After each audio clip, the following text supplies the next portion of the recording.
capítulo 14, verso 1, dice, acepten al que es débil en la fe. Ahora, creo que a lo mejor ya has leído, ya has estudiado Romanos, a lo mejor esta es la primera vez que lo estás haciendo, pero es bueno como que establecer como un cimiento y entender un poco el contexto de por qué será que Pablo está hablando del débil en la fe y de las cosas que él acaba de decir. Entonces, la iglesia en Roma, la iglesia a la cual Pablo le está escribiendo, es una iglesia que es multicultural. Con eso me refiero es que hay cristianos que son judíos y cristianos que son gentiles. Gentiles es básicamente un no judío, eso es lo que significa en la Biblia. Entonces, esta era una iglesia multicultural, compuesta de estos dos grupos. ¿Cómo fue que esta iglesia llegó a hacer eso? Bueno, en el día de Pentecostés, en el libro de Hechos, vemos que en el día de Pentecostés habían judíos que habían venido de todas partes del imperio a celebrar las fiestas judías. Y el día en que vino y descendió el Espíritu Santo, habían mucha gente de todas partes. Y ese día muchos creyeron en el Evangelio. Y esas personas regresaron a sus ciudades correspondientes. Y entre los que estaban ahí ese día habían judíos que vivían en Roma. La iglesia comenzó en Roma no porque un apóstol fue necesariamente y plantó la iglesia ahí, sino porque estos cristianos judíos ahora, o sea, judíos ahora cristianos, llevaron el evangelio a Roma. Entonces, inicialmente era un grupo de judíos que ahora eran cristianos. Con los años, los romanos expulsaron a los judíos de Roma por un tiempo. Tuvieron que salir. Entonces, los que se quedaron en Roma, en la iglesia de Roma, eran puros gentiles. Pero con los años, con el correr de los años, no muchos años, los judíos se les permitió regresar y cuando regresaron se dieron cuenta que la iglesia era más numerosa y ya era bastante diversa, en el sentido de habían más gentiles, habían más personas que no eran judíos. Entonces eso ya generó una tensión de tener que saber cómo convivir un judío cristiano con un gentil que ahora es cristiano. Culturas y trasfondos totalmente diferentes. Los judíos tenían ciertas prácticas dietéticas, por decirlo de alguna manera. Los judíos vivían bajo la ley de Moisés. Y bajo la ley de Moisés tenían estas dietas estrictas, dietéticas o sobre alimentos. Habían, si lees Levítico 11 y Deuteronomio 14, hay una lista de ciertos alimentos que son limpios y ciertos alimentos que son impuros. El judío no comía puerco y en el mundo greco-romano el puerco era algo súper valioso y era muy, muy común. Habían ciertos animales que estaban prohibidos, otros que estaban aceptados y esos aceptados incluso era necesario cumplir con cierto ritual o cierto procedimiento para poder consumirlos. Toda esta idea que tenemos ahora de alimentos kosher no solamente es el alimento que estás comiendo, sino todo el proceso que llevó para que ese alimento se pueda comer. Entonces, tenían también días sagrados donde tenían festividad y ciertos días que ellos tenían que guardar. Quizás el más reconocido es el séptimo día, el día de reposo, el día sábado. Entonces tenían todo un bagaje estos nuevos cristianos cultural. Pero en esa iglesia en la que ellos estaban había un montón de gentiles que no tenían lo mismo, que tenían otro trasfondo. Tenía un desconocimiento o había de plano un desinterés en las costumbres judías. No estaban enterados, no conocían ni les interesaba como que las costumbres hebreas. Ellos no tenían ningún tipo de restricción de alimentos y todos los días eran totalmente iguales para ellos. No había un día más importante que otro. Entonces trata de poner eso junto en una iglesia. Eso va a generar chispas. Va a generar roces, va a generar fricción. Entonces, eso nos muestra algo que necesitamos entender, que la iglesia de Cristo, no somos clones.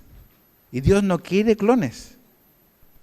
No existe tal cosa como la iglesia solo para la gente rica, o la iglesia solo para la gente pobre, o la iglesia solo para los de 20, 30 años. No existe tal cosa. La iglesia de Cristo es diversa. Y de hecho, una prueba de que la iglesia es algo sobrenatural es precisamente el día de Pentecostés. Cuando vinieron estas personas de todos los rincones del imperio Y vino el Espíritu Santo sobre ellos y hablaron idiomas que se conocían entre ellos. Y hubo comunicación. Y podían relacionarse, personas que eran totalmente diferentes. El Espíritu Santo produjo una unidad que el hombre no puede producir.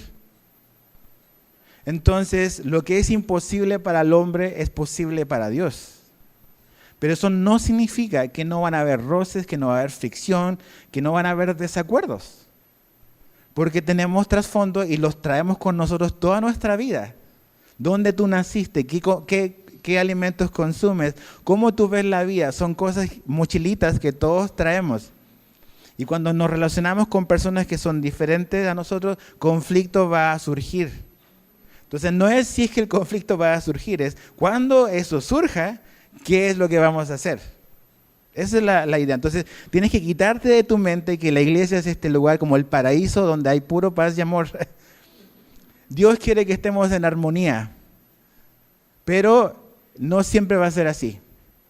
Entonces tenemos que ser lo suficientemente maduros para saber cómo lidiar con nuestras diferencias y entender cuáles son las cosas esenciales y cuáles son las cosas no esenciales en las cuales tenemos libertad. Entonces, ¿cuál era el conflicto que estaba ocurriendo en la iglesia en Roma? Si lo leíste bien, básicamente el conflicto era alimentos, o sea, era dieta y eran ciertos días. O sea, dieta y días, ese era el conflicto. Dieta y días. En el verso 2, por un lado, en este rincón, están quien come de todo, ¿no? Y en el otro rincón, como en un cuadrilátero, está quien come solo legumbres. Y se estaban como que agarrando el chongo entre ellos.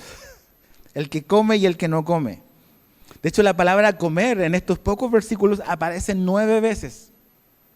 Entonces, evidentemente, este asunto de la dieta y de los alimentos era algo como que estaba causando bastante conflicto. En el verso 5 que no leímos, fíjate, lo vamos a leer ahora, dice, uno juzga que un día es superior a otro. Otro juzga iguales todos los días. Entonces, el conflicto era alimentos y el conflicto también era entre aquellos que consideraban un día como especial versus aquellos que consideraban todos los días iguales. Entonces, evidentemente, aunque Pablo no lo menciona por nombre, el conflicto era entre cristianos que tenían un trasfondo judío y cristianos que tenían un trasfondo gentil. Era asunto de comida, de puerco, de todos esos tipos de cosas que ellos no comían y los que guardaban el día sábado versus los que el día sábado era totalmente irrelevante para ellos. Entonces, este era el conflicto que estaba ocurriendo. Un conflicto entre creyentes judíos versus creyentes gentiles. Ahora, esta tensión, por decirlo de alguna manera, entre ambos grupos, fue algo que tú puedes observar en general a lo largo del Nuevo Testamento. Hay ciertas cartas y cuando lees el libro de los Hechos ves esta tensión entre ambas realidades, entre ambos mundos. En Hechos capítulo 10, ves que el Señor tiene que darle una visión al apóstol Pedro sobre este lienzo donde bajan estos animales que él considera como impuros, como un judío jamás ni siquiera los tocaría. Y Dios le tiene que decir a Pedro, mata y come. A un judío que no puede tocar esas cosas, le dice mata y come. Y Pedro se estaba resistiendo. Y despierta, y no era que Pedro iba a tener que comer de esas cosas, sino que justo iban a tocar la puerta de su casa. Porque había un hombre que estaba buscando, un hombre romano. Y ves en Hechos capítulo 11 cómo Pedro va a la casa de un centurión romano y entra en su casa y le comparte el evangelio. Y ese día la casa de Cornelio, y él y Cornelio y toda su familia recibieron a Cristo. Y no solamente eso, sino que también el Espíritu Santo vino sobre ellos. Fue como un Pentecostés para los gentiles. Pero eso causó mucho ruido en los judíos de que Pedro hubiese entrado a la casa de un gentil. Porque había esa barrera, ¿no? Mira lo que dice Hechos 11 del 1 al 3. Yo te lo voy a leer, va a aparecer en pantalla. Los apóstoles y los hermanos que estaban por toda Judea oyeron que también los gentiles, y es lo que está pasando con Cornelio y su familia, habían recibido la palabra de Dios. Cuando Pedro subió a Jerusalén, los que eran de la circuncisión, o sea, los judíos, le reprocharon: tú entraste en casa de incircuncisos y comiste con ellos. Entonces, los creyentes que eran judíos, los de la circuncisión, dice que le reclamaron a Pedro que cómo era posible que él hubiese entrado a la casa de uno que no era judío y hubiese comido con él. Eso era contaminarse para un judío. Entonces, ves esta tensión que existe o que existía entre los judíos y sus costumbres del Antiguo Testamento y los creyentes gentiles que no tenían esas costumbres. Entonces, ¿qué es lo que puede ocurrir o qué es lo que podía potencialmente ocurrir? Una división en la iglesia. Tan así fue el asunto que ves que en una ocasión el apóstol Pablo tuvo que regañar públicamente a Pedro. Mira, en Gálatas 2, 11 al 13, yo te lo leo, igual va a aparecer en pantalla. Dice: pero cuando vino Pedro a Antioquía, me opuse a él cara a cara, porque él era digno de ser censurado. Porque antes de venir algunos de parte de Jacobo, él comía con los gentiles. Pero cuando aquellos vinieron, Pedro empezó a retraerse y apartarse porque temía a los de la circuncisión.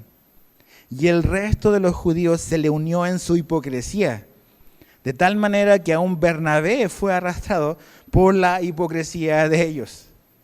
O sea, el buen Pedro no tenía ningún problema en sentarse a comerse sus costillitas con los gentiles, hasta que empezaban a venir los judaizantes. Y Pedro le tuvo temor a los judaizantes y empezó a comportarse hipócritamente. Y Pablo lo regaña, y lo regaña públicamente porque él estaba siendo hipócrita, pero su problema es que él estaba arrastrando a otros en la misma hipocresía. Entonces Pedro no tenía ningún problema con sentarse con los gentiles, comer con ellos, siempre y cuando los religiosos, los judaizantes, no lo vieran. Entonces este era un problema de costumbres y de opiniones que estaba causando división en la iglesia. Y Pablo sabe que en Roma, donde hay un porcentaje de la iglesia que es judía y otro porcentaje que no es judía, que son gentiles, está sucediendo lo mismo.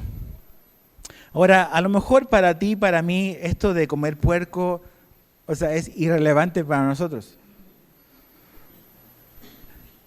Pero, ¿qué cosas nosotros, como que en nuestra cultura cristiana o evangélica, hemos hecho de ciertas cosas ya como algo cultural y no algo bíblico?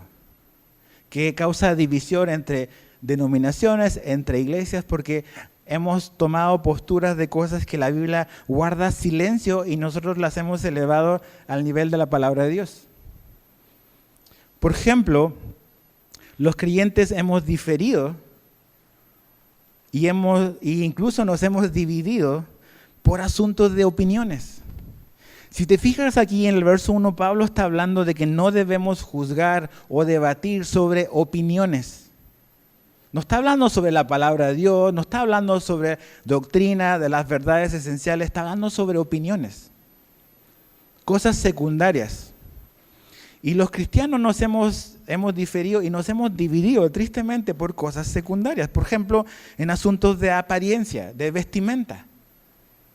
Hay personas que creen que un cristiano se debe de ver de cierta manera, en la manera en cómo se viste. Las mujeres deben de vestirse de cierta manera, no pueden ponerse pantalón, porque eso es del diablo. Y no pueden, no se pueden pintar, no se pueden maquillar. O sea, hemos llevado esas cosas a un extremo absurdo, completamente absurdo. En cosas de música. No solamente en estilo, no es que este estilo para adorar a Dios, este es el estilo que le agrada a Dios. Ok, ¿dónde sale eso en la Biblia?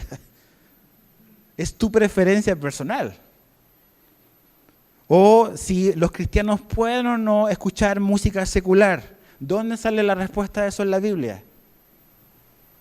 Son preferencias y gustos personales, son tus libertades. Hay cristianos que tienen la libertad para hacerlo y hay otros que no lo tienen. Pero hemos elevado nuestras opiniones al mismo nivel de la palabra de Dios. Y eso nos ha dividido. En cosas de entretenimiento nos hemos peleado y nos hemos dividido por cosas. ¿Es cristiano, es bíblico, se puede bailar o no se puede bailar? Okay, hay de baile y baile, yo sé.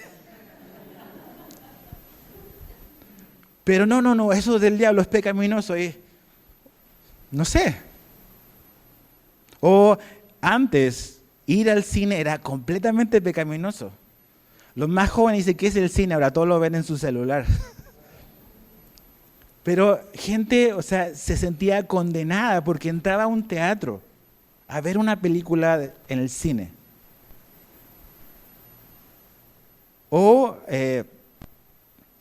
una vez nos pasó con mi esposa hace un tiempo que estábamos en una reunión con amigos y alguien dijo, vamos a sacar las cartas para jugar cartas. Y yo vi la cara de unas personas, así como que, el pastor va a jugar cartas. Y yo dije, como que no entendí, ¿no? Claro, después entendí su contexto y su trasfondo. Incluso jugar cartas es del diablo o no sé. Las festividades, no, la Navidad es de la Saturnalia, eso es del diablo, no vamos a celebrar la Navidad. Y hay iglesias que se viven peleando con los que celebran la Navidad. Las Biblias, las versiones de la Biblia, no, solo Reina Valera. Es el Padre, el Hijo, el Espíritu Santo y la Santa Reina Valera. Ok, me encanta la Reina Valera, es mi Biblia favorita. Pero no la puedo poner al nivel de ser la autoridad. La liturgia. Que se canta esto, se canta esto otro. El bautismo, es que no es, le vamos a tirar agüita, no lo vamos a sumergir. No, se tiene que sumergir para adelante, no, para atrás, para el lado. No sé si doy a entender mi punto. Cosas de preferencias y gustos personales los hemos elevado al mismo nivel de la palabra de Dios y hemos cometido un gran error. Un grande error. Entonces nosotros no estamos peleándonos por días aquí ni por comida, aunque hay judaizantes todavía en los 2025. Pero nuestro conflicto es más por este tipo de cosas que son secundarias. Entonces, dice, acepten al débil en la fe, pero no para juzgar sus opiniones. Uno tiene fe en que puede comer de todo, pero el que es débil solo come legumbres. El que come no desprecia al que no come, y el que no come no juzgue al que come, porque Dios le ha aceptado. ¿Quién eres tú para juzgar al criado de otro? Para su propio amo está en pie o cae. En pie se mantendrá porque poderoso es el Señor para sostenerlo de pie. Entonces, yo al inicio decía, Dios quiere llevarnos a la madurez y eso se trata, el discipulado. Tomar a un pecador que venga a la fe y llevarlo a la madurez. Ahora, en la iglesia de Cristo no todos tenemos la misma madurez. Y eso es lo que hace un desafío en la iglesia. Primero, no todos los que vienen a una iglesia son salvos. ¿Ok? No todos los que vienen a una iglesia son salvos. Esa es la primera aclaración. Lo segundo es, no todos los que son salvos tienen la misma madurez. Entonces, ya el estar juntos es un gran desafío. Pero Pablo divide básicamente los grupos en dos grupos y no los divide necesariamente en judíos y gentiles. El problema es que hay unos que son débiles en la fe, dice el capítulo 14, verso 1. Y aunque no lo leímos, en el capítulo 15, verso 1, están los fuertes en la fe. Este es todo un tema. Entonces, hay dos grupos, hay dos categorías de creyentes. Los que son débiles en su fe y los que son fuertes en su fe. Y obviamente en este contexto en el cual Pablo está escribiendo, son los creyentes judíos y son los creyentes gentiles. Ahora, interesantemente, dice, uno tiene fe, dice, en que puede comer de todo, pero el que es débil solo come legumbres. Esto es muy interesante, porque uno pensaría que el más estricto es el más fuerte. Pero realmente Pablo está diciendo que el más estricto, o sea, solo el que come ciertos alimentos, en realidad es el más débil en la fe. El más débil, no es el más fuerte. A veces pensamos que mientras más restricciones ponemos, más santos vamos a ser. Mientras más restricciones pongamos, la gente va a ser más espiritual, y no es así. No es así. Entonces, el hermano débil, y si tú eres un hermano débil, debes saber esto sobre ti. Si tú eres una persona legalista, si tú eres una persona que anda poniendo muchas restricciones, tú no eres el fuerte en la fe aquí. Tú eres el débil en la fe. Eso es lo que dice la Biblia. Entonces, muchas veces el legalista lo que hace es toma preferencias personales y las hace obligatorias para todos. Y piensa que sus reglas, no la palabra de Dios, sus reglas y sus opiniones van a producir santidad en la gente, y no va a producir santidad. Entonces, el más estricto, en este caso, en el contexto de Pablo, el que come solo legumbres, o el que guarda solamente el sábado, como que ese es el día más importante, ese es el débil en la fe, no es el fuerte en la fe. Entonces, es muy importante eso, entender dónde estás parado tú. Si tú tienes este espíritu crítico de siempre andar como un policía viendo a lo que no está haciendo la gente, lo que está haciendo mal, y lo que debiese hacer bien, tú no eres el fuerte en la fe, tú eres el débil en la fe. Hay un problema que hay que corregir ahí. Ahora, la exhortación que Pablo se enfoca ahora no tanto en el débil, sino que en el fuerte. El llamado al fuerte es a aceptar al débil en la fe. Entonces, ¿qué es lo que tiene que hacer? Es darle la bienvenida. Eso es aceptar. La palabra tiene que ver con darle la bienvenida. Darle la bienvenida al que es débil en la fe. Es la misma palabra que aparece en el verso 3. Porque dice al final del verso 3, porque Dios lo ha aceptado. ¿Por qué le damos la bienvenida al débil en la fe? Porque Dios nos dio la bienvenida a nosotros. Esa es la razón. Entonces, el darle la bienvenida a alguien débil en la fe va a implicar esfuerzo y va a implicar tiempo. Porque un débil en la fe no va a salir tan fácilmente de ese estado. O sea, todas las costumbres de las tradiciones judías de estos hermanos era una mochila bien pesada que ellos venían cargando. No se la iban a sacar así nada más. Pero Pablo le está hablando al resto para que tengan una actitud de bienvenida, de hacerlos sentir bienvenidos, no hacerlos sentir como extraños en la congregación. Entonces, recibirlos. Ahora, algo muy importante. Recibir al débil en la fe no significa adoptar su opinión como el estándar o regla de fe para toda la iglesia. ¿Ok? Otra vez lo voy a decir, muy importante.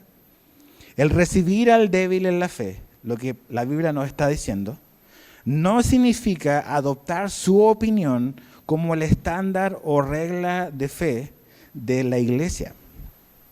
Porque si hacemos eso, ¿qué es lo que va a producir? Va a producir iglesias débiles. Entonces, no, hermano, es que su camisa me hace tropezar. Ok. Es que usted anda con jeans y eso me hace tropezar. Entonces, ¿cuál es la línea que marcamos para decir hasta dónde cedo y no transformarme en un esclavo de gente débil? ¿Te das cuenta? O sea, lo aceptamos a la gente, pero no para discutir sobre opiniones secundarias.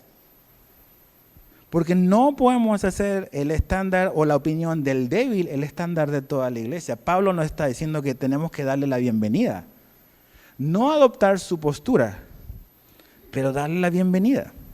Entonces, el que es débil en la fe, el que es legalista o el que tiende al legalismo, él tiende a buscar la unidad de un grupo mediante la uniformidad. O sea, que todos se vean como él es o como ella es. No, es que yo creo que esto debe ser así. Estas son las canciones que debemos de cantar. Son muy ruidosas. Entonces vamos a cantar solo himnos. O no, solo himnos no. Vamos a cantar solo alabanzas de acá. O la música está muy fuerte, la música está muy despacio. O no me gusta cómo se ve y se viste tal persona. Entonces, el legalista siempre quiere buscar unidad en que todos se vean como él. Pero qué aburrido. Eso es uniformidad. Pero lo que Dios, en cambio, hace es que Dios produce unidad a través de la diversidad. O sea, no somos un ejército de clones. Otra vez, el ejemplo súper hermoso del día de Pentecostés. Cristianos de todas partes del imperio, completamente distintos, con distintas costumbres, con diferentes idiomas. ¿Quién fue el que produjo esta unidad sobrenatural? La produjo Dios. No empezaron, tú tienes que vestirte así o vestirte acá. Las personas que quieren venir con corbata a esta iglesia son plenamente bienvenidos. Pero si no queremos usar corbata, no somos menos espirituales que tú. No es la corbata o el saco, no es algo que le da santidad al pastor. Perdón. No. Entonces a veces tenemos estos estereotipos que le hemos impuesto a otros y denominaciones se han dividido por eso. Porque el pastor o porque el cristiano debe de verse de cierta manera, porque si no se ve así, no es santo, no es espiritual. Es absurdo. Es absurdo. Son opiniones personales. Entonces, ¿qué es lo que hacemos? Aceptamos al débil en la fe, pero no para no contender. O sea, la idea es para no discutir sobre opiniones. Son opiniones personales, preferencias personales. Y qué bueno que las tengas. Pero yo no puedo esperar imponerle mis gustos personales a todo el resto. Cosas que la Biblia no define. Entonces, ¿qué es lo que no debe de ocurrir? Pablo dice en el verso 3, el que come no desprecie al que no come, y el que no come no juzgue al que come, porque eso es lo que va a pasar. El débil en la fe va a juzgar al que come de todo, y el que come de todo va a menospreciar al que no come las cosas. Entonces, ambos están equivocados. Ambos adoptan una actitud equivocada hacia su hermano. Entonces, ¿qué es lo que tiene que hacer? El fuerte no debe de menospreciar a su hermano. Y el débil no debe de juzgar al otro. No, que es mundano, porque mira la música que escucha, mira los jeans que se pone rotos. O sea, escuchaba esas cosas. Pantalones rotos, eso es del diablo.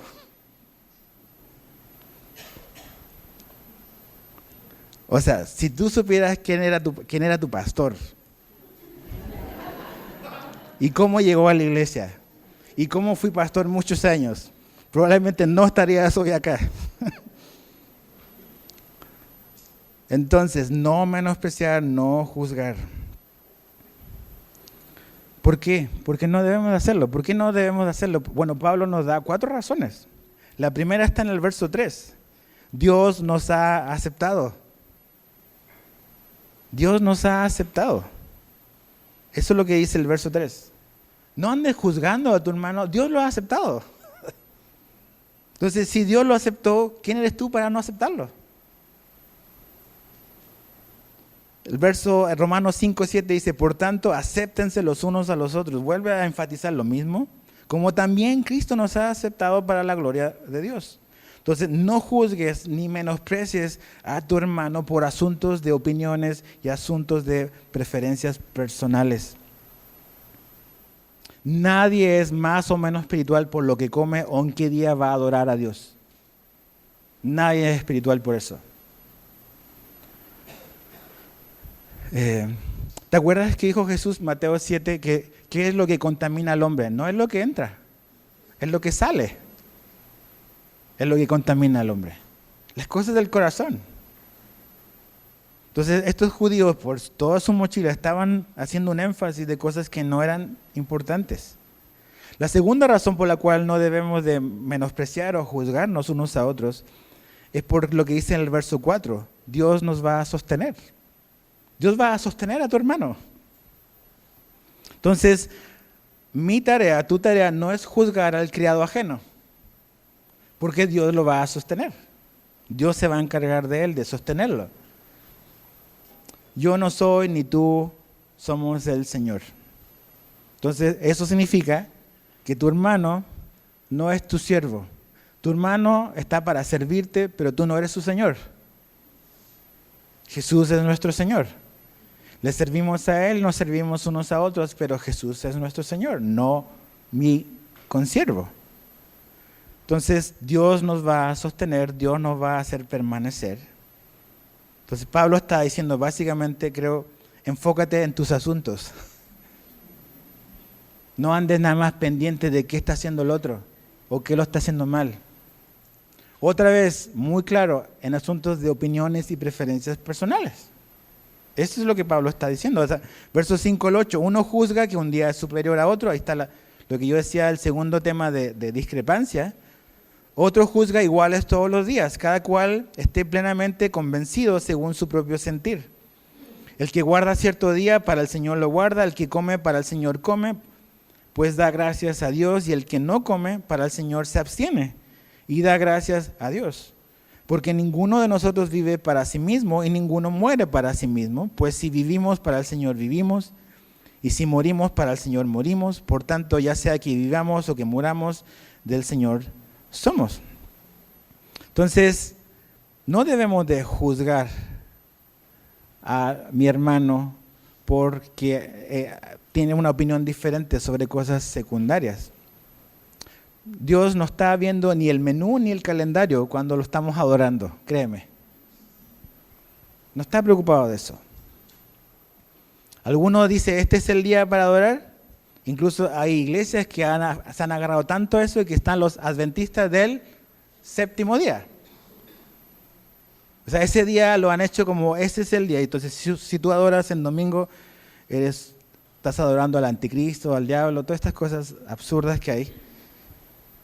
Colosenses 2:16 dice, por tanto que nadie se constituya en juez de ustedes con respecto a comida o bebida en cuanto a día de fiesta o luna nueva o día de reposo. Por esas cosas nadie nos puede juzgar, nadie. Porque otra vez el día es irrelevante. Ahora, el día de reposo es el único mandamiento que no está repetido en el Nuevo Testamento. De los 10 mandamientos, no aparece como algo que tenemos que cumplir. Ahora, el principio está vigente, pero cuando tú estudias el libro de Hebreos dice que Jesús es nuestro reposo. Él es nuestro reposo. ¿Por qué nos reunimos el domingo y no nos reunimos el sábado, por ejemplo? Porque la iglesia del Nuevo Testamento es lo que comenzó a hacer. Porque el primer día de la semana, el domingo, es el día en que resucitó Jesús. Y la iglesia ahora adora a Jesús como el Señor, Él es el Rey. Y la razón por la que empezaron a reunirse los domingos, judíos, ahora creyentes, es porque ese es el día en que Jesús resucitó. Pero si hay personas que se quieren reunir el sábado o el miércoles, eso es irrelevante. No podemos juzgar, dice Pablo, por el día en que nos reunimos a adorar. ¿Por qué lo hacemos en domingo? Porque creemos que es el modelo que vemos en el Nuevo Testamento. Pero esas cosas no deben de ser razón para entrar en disputas. Un día en particular. Ahora, sobre el asunto de los alimentos. En 1 Timoteo 4, 5, Pablo dice, porque todo lo creado por Dios es bueno y nada se debe rechazar si se recibe con acción de gracias, porque es santificado mediante la palabra de Dios y la oración. Pablo menciona antes de estos versículos que habían falsos maestros prohibiéndole a la gente comer ciertos alimentos. Y Pablo dice, no, tenemos la libertad de comer absolutamente todo si lo comemos con acción de gracias. Entonces, ni un día ni alimento es una base para juzgarnos o para decirnos que no somos creyentes o estamos deshonrando a Dios. Es un asunto de preferencia y de opinión. Ahora, en el verso 7, si te fijas en el verso 7, Pablo dice, porque ninguno de nosotros vive para sí mismo y ninguno muere para sí mismo. Esto lo voy a profundizar más el próximo domingo, pero nada más como que a manera de de comentarlo rápidamente. Creo que esto es muy importante. Ninguno vive para sí mismo. Tenemos libertad, ¿ok? Tenemos libertad. Y las libertades de uno a lo mejor no son las libertades de otros. Hay cosas que la Biblia nos prohíbe hacer y que no debemos de hacer, en las cuales la Biblia es muy clara que no debemos de hacer. Y es pecado. Pablo no está hablando de eso, no está hablando de pecados. Pablo está hablando de opiniones y preferencias personales. Y a lo mejor yo tengo la libertad de hacer ciertas cosas que no son pecaminosas que tú no tienes la libertad de hacer. O al revés, a lo mejor tú tienes la libertad de hacer ciertas cosas que yo no tengo esa libertad. Pero algo que tenemos que tener siempre en mente es lo que dice el verso 7 y lo que vamos a ver más el próximo domingo. Dice, ninguno vive para sí mismo. La tercera razón por la cual Pablo dice que no debemos de juzgarnos o menospreciarnos unos a otros es porque Jesús es nuestro Señor, Jesús es el Señor. Eso quiere decir de que tengo la libertad, pero no puedo usar mi libertad para vivir una vida sin pensar en las consecuencias que eso va a traer a mis hermanos. O sea, Jesús es mi Señor. Yo no me mando solo, ni tú tampoco. Jesús es el Señor, eso significa que tu vida, mi vida está sometida al señorío de Jesucristo. Y aunque yo tenga la libertad, yo tengo que decir, bueno, esto que voy a hacer, ¿va a ser de bendición o no va a ser de bendición? ¿Va a edificar a mi hermano o lo va a hacer tropezar? Aunque tengo la libertad para hacerlo. Mira los buenos consejos que nos da Pablo en 1 Corintios, va a aparecer en pantalla. El primero es 1 Corintios 6:12, dice, todas las cosas me son lícitas, pero no todas son de provecho. O sea, puedo hacer todo. No hay persona más libre que un cristiano. Pero dice, pero no todas son de provecho. Todas las cosas me son lícitas, mas yo no me dejaré dominar por ninguna. Okay, eso que quieres hacer o eso que yo quiero hacer, ¿es de provecho? ¿Va a traer edificación a mi vida? ¿Va a ser provechoso para mi vida espiritual? ¿O va a ser provechoso para la vida espiritual de mis hijos, de mi familia, de mi iglesia? Si me ve participando en eso, tenemos que pensar en eso. Esto que estoy haciendo me va a controlar, dice Pablo, no voy a dejar que ninguna cosa me domine. A lo mejor es una libertad que tienes, pero si permaneces haciendo eso, ¿eso te va a controlar a ti o tú puedes controlar a eso? No, yo no tengo problemas con el alcohol, yo domino el alcohol. ¿Seguro? ¿Puedes dejarlo? Ok, el alcohol es otro de los asuntos donde hemos discrepado. La Biblia nos dice que tenemos que tener cuidado, pero la Biblia no lo prohíbe tajantemente tampoco. Pero sí nos dice que tenemos que tener sumo cuidado con el alcohol. Y yo creo que las personas que servimos, específicamente yo como pastor, yo me abstengo completamente de eso. Porque es lo que Pablo le pide a Timoteo que haga como pastor. Pero no puedo decir cualquier cristiano que bebe alcohol no es cristiano, porque la Biblia no me da lugar para eso. Entonces, pero lo que tengo que preguntar es si tú tienes esa libertad, ¿eso te domina a ti o tú dominas a eso? Ahí donde tú eres responsable ante Dios. 1 Corintios 10:23, todo es lícito, pero no todo es de provecho. Todo es lícito, pero no todo me edifica. Eso que estás participando es, ok, lo hago porque soy libre en Cristo, ok, pero te está edificando. Está edificando a tu matrimonio, tu familia, tus hijos, tu iglesia. Piénsalo. Entonces, no nos juzgamos, no nos menospreciamos, porque Jesús es el Señor, nuestra vida le pertenece a Él. Y finalmente, la última razón la encontramos en los versos 10 al 12. Pero tú, ¿por qué juzgas a tu hermano? O también tú, ¿por qué menosprecias a tu hermano? ¿Te das cuenta? Le está hablando a los dos grupos. Dice, porque todos compareceremos ante el tribunal de Dios. Porque está escrito, vivo, dice dice el Señor, que ante mí se doblará toda rodilla y toda lengua alabará a Dios. De modo que cada uno de nosotros dará a Dios cuenta de sí mismo. ¿Sabes por qué no debemos de gastar nuestro tiempo en juzgar y menospreciar a mis hermanos por opiniones y preferencias personales? Porque tú y yo debemos estar ocupados en que vamos a rendirle cuenta a Dios. Eso nos debe de ocupar y preocupar. Si tú no rendirás cuenta ante el tribunal de Edgar, ni yo ante el tuyo, ¿por qué entonces nos juzgamos por opiniones y preferencias personales? No, es que no me gusta que haga eso, ok, no es el tribunal con tu nombre, ni el mío. En cosas de opiniones otra vez, no en cosas de pecado, en cosas de opiniones y preferencias. Entonces, Pablo nos está recordando que la razón por la cual no debemos de gastar el tiempo en juzgarnos y en menospreciarnos es porque debemos de ocuparnos y concentrarnos en nuestra propia vida, en tu propia vida. ¿Por qué? Porque tú y yo rendiremos cuentas de nuestra vida al Señor. Entonces hay bastante que examinar en nuestra vida. Ahora, aquí a lo mejor algo que no sabías, o a lo mejor sí, o a lo mejor algo que no recordamos y que debemos de recordar más frecuentemente. Y es que aún y que somos cristianos y Dios nos ha perdonado y no vamos a enfrentar el juicio final, sí vamos a enfrentar un juicio. Vamos a pararnos en el tribunal de Cristo. Eso es lo que Pablo está diciendo. Todos los creyentes, absolutamente todos nosotros, vamos a un día pararnos frente a Cristo y vamos a rendir cuentas de nuestra vida.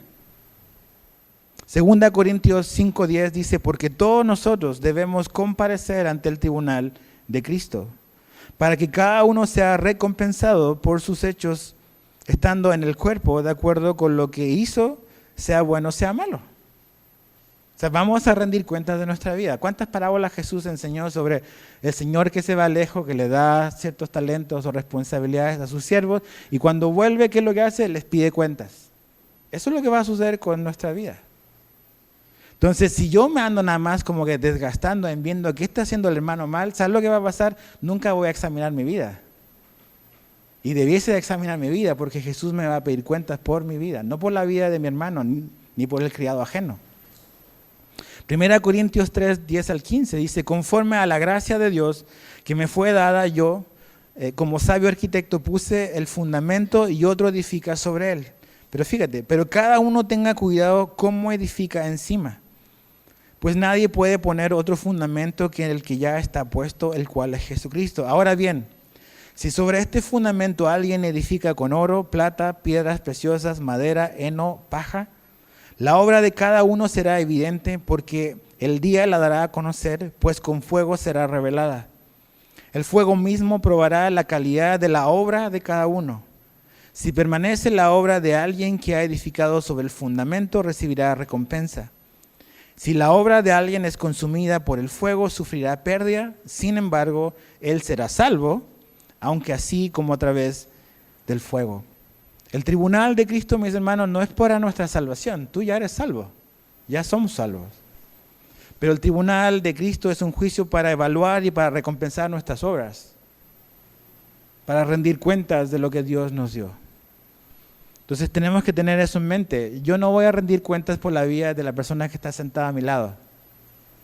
Entonces, ¿qué hago el tiempo perdiendo, discutiendo con esa persona por cómo se ve, cómo se viste o qué música escucha? Más bien debo enfocarme en mi vida, que bastantes cosas debo de examinar.